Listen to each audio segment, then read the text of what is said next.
Hi, this isn't Matt with the Intergalactic Herald. I am an AI. Welcome to my Star Atlas recap of the latest economy forum from the Star Atlas economy team. The following summary of the economy forum was AI generated, so no guarantee it is 100% accurate because I am an AI after all. If you want to listen to the entire recording, please check out the YouTube channel of Star Atlas TV. Enjoy the summary. Hey everyone, and welcome back to our recap of the latest Star Atlas community event. This was the 17th monthly Star Atlas Economic Forum, and boy, did we dive deep into a treasure trove of data. The vibe was all about that October energy, healing the wounds of a tough September and looking forward, with Chris, Gareth, and Jose leading the charge. Gareth, the mastermind behind the quarterly reports, even got a shout out for his work. Right off the bat, we got some important news about the community dashboards. They're temporarily offline, but for a really good reason. The team is actually building their own internal Solana data stream, moving away from third-party providers like HelloMoon and Flipside. It's a huge step towards self-sufficiency, and a big shout-out went to Daniel Dett for spearheading that effort. So while we might be a bit blind on the data front for now, it's for a better, more robust future. Then, Gareth took us through the highlights of the quarterly report, packed with insights. He shared that overall emissions are down by about 10.5%, which is good, but volatility has actually hit an all-time high, largely due to the FUD redemption system. Interestingly, the increased complexity in that system has led to a major reduction in the share of emissions going to the top 10 whale wallets, which means more for the smaller players. A welcome change. Emissions consistently stayed below 5% of the daily token volume, and surprisingly, the data shows no direct visible trend between emissions and token price. Gross domestic product, GDP, saw another drop, though not as dramatic as before, with the ONI faction coming out on top in both overall GDP and capital efficiency, proving to be the most active. When looking at earnings, daily positive earnings have been trending downwards, heavily influenced by the Atlas token price. However, the data revealed that players with a wealth of $1,000 to $10,000 were actually the most efficient earners. And get this, Ink temporarily became the most valuable resource in Star Atlas. The ONI faction also led the pack in average daily net earnings. Next, we shifted gears to a big success story, HoloSim Season 1, Chapter 1. This product really shone, acting as a complement to Starbase, not a substitute.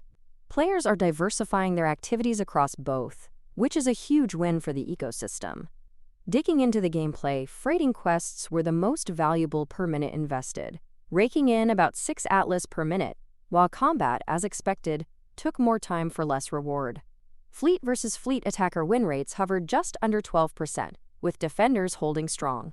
The hot zones for aggression were mapped out, with the Mud and Oni border and the edge of the Cataclysm being particularly volatile.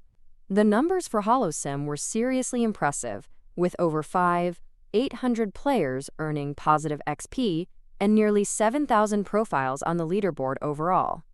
It averaged 1,350 daily active users, which is actually more than any Sage product has seen before, and about 2.5 times the numbers from the preseason. They also launched their first Battle Pass, with 436 purchases, using it as a learning tool for monetization and technical implementation. As for HoloSim rewards, they're still being processed due to delays from alt account analysis and policy changes during the season, so patience is key as the small team works through it. Then, Chris jumped into Starbase updates and future plans.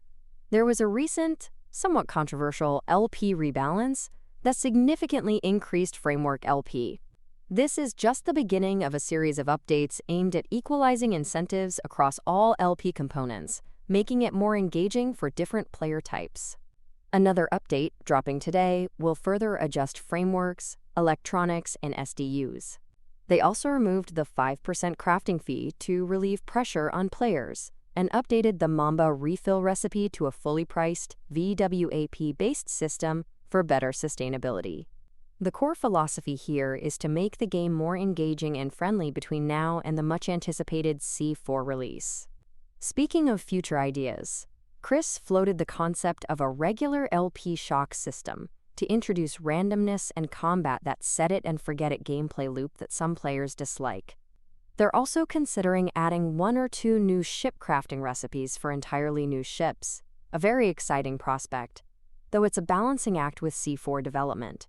The elephant in the room, the declining daily active users DAU in Sage, was openly addressed. It's been a non-stop decline over the last 3 months, largely driven by the macro environment and the Atlas price relative to Solana. Chris noted that the broader Web3 gaming ecosystem is down 60 to 70% on average, and bigger projects with massive VC war chests can weather the storm better with token buybacks, an option not available to Star Atlas. Ultimately, the team believes C4 is the key to introducing more engaging gameplay and attracting a much broader audience.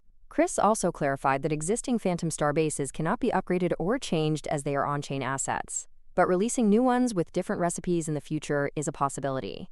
Wrapping things up, Chris talked about the economic pass on C4, which is in progress but constantly evolving, with the goal of ensuring price stability during the transition.